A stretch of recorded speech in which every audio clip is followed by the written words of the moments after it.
Hello Michelle. I was trying to think, what have I been finding interesting lately?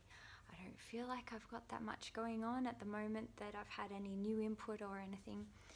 And I actually recorded a little bit of video yesterday which was talking about my review of the Tools of Titans book by Tim Ferriss, and I've decided not to include that because it was a little bit negative.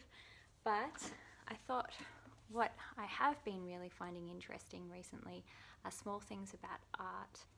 It's so strange getting into painting and drawing myself that I have a newfound art appreciation which I never had, which is just so bizarre to me.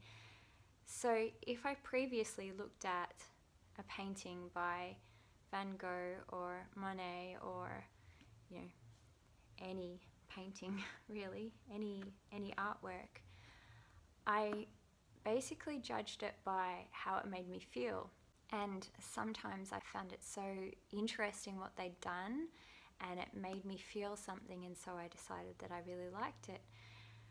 But I could walk past sort of more famous artworks like Picasso and Monet and Van Gogh and stuff and not feel anything and just, you know, breeze past them, maybe much like Greg does. But now I look at them and I stop and I look and I think about the infinite possibilities that could have been for that particular picture. The color choices that were made, the medium that was chosen, the, you know, say it's brush strokes, whether it's really photorealistically representative or just a vague representation, whether some things have been changed, like where the sun hits a field that like all blues have been used, and that's not really what the eye is seeing, but when you see it in the picture it gives a really interesting feel and you still know that it's sun hitting a field.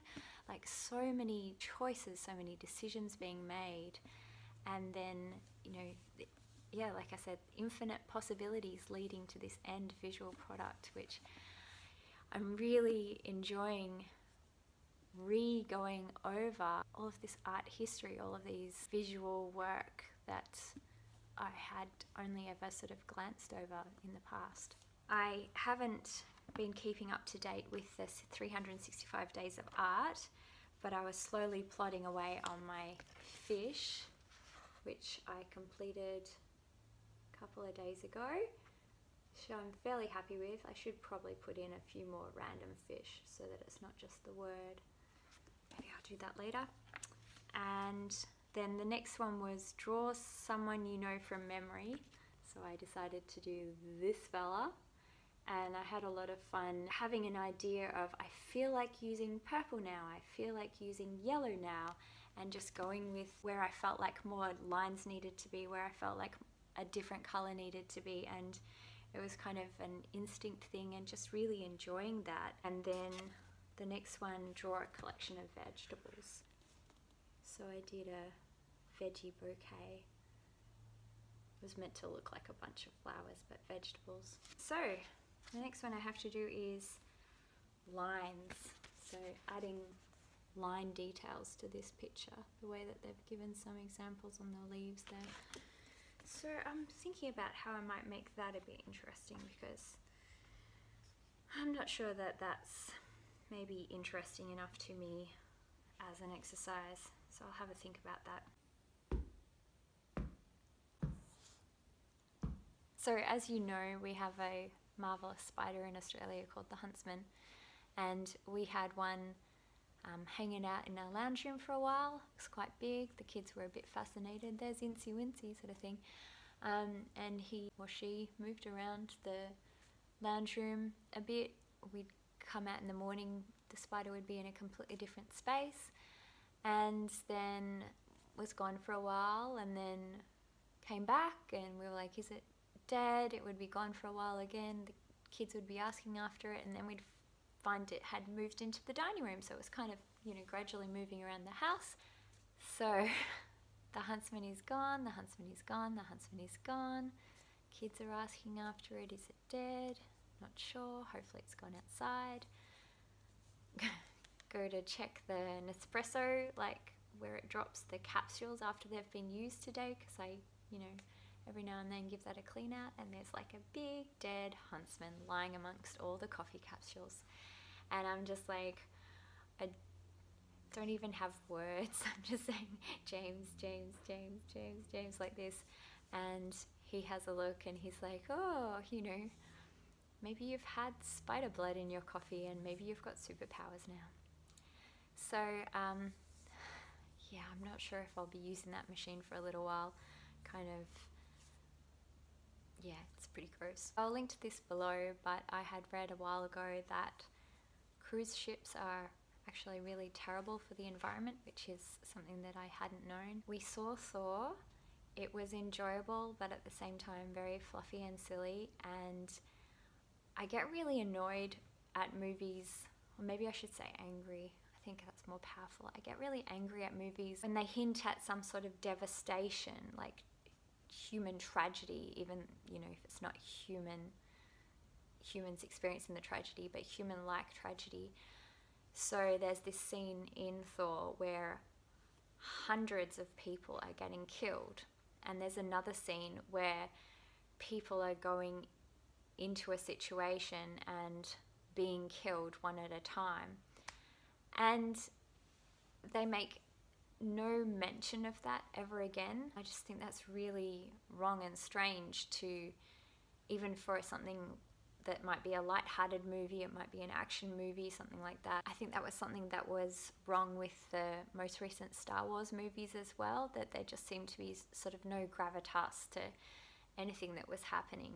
It could be one person's feelings were hurt and they were one of the main characters, and you'd be watching them mope around for like the next 30 minutes and you'd be sort of feeling a bit sorry for them, but then the next scene you'd hear that like millions have died on a planet that was blown up or something, and then it was just like back to the person that was moping about like a girl that didn't like them, or a boy that didn't like them, or that they dropped their hammer on their foot, whatever it was.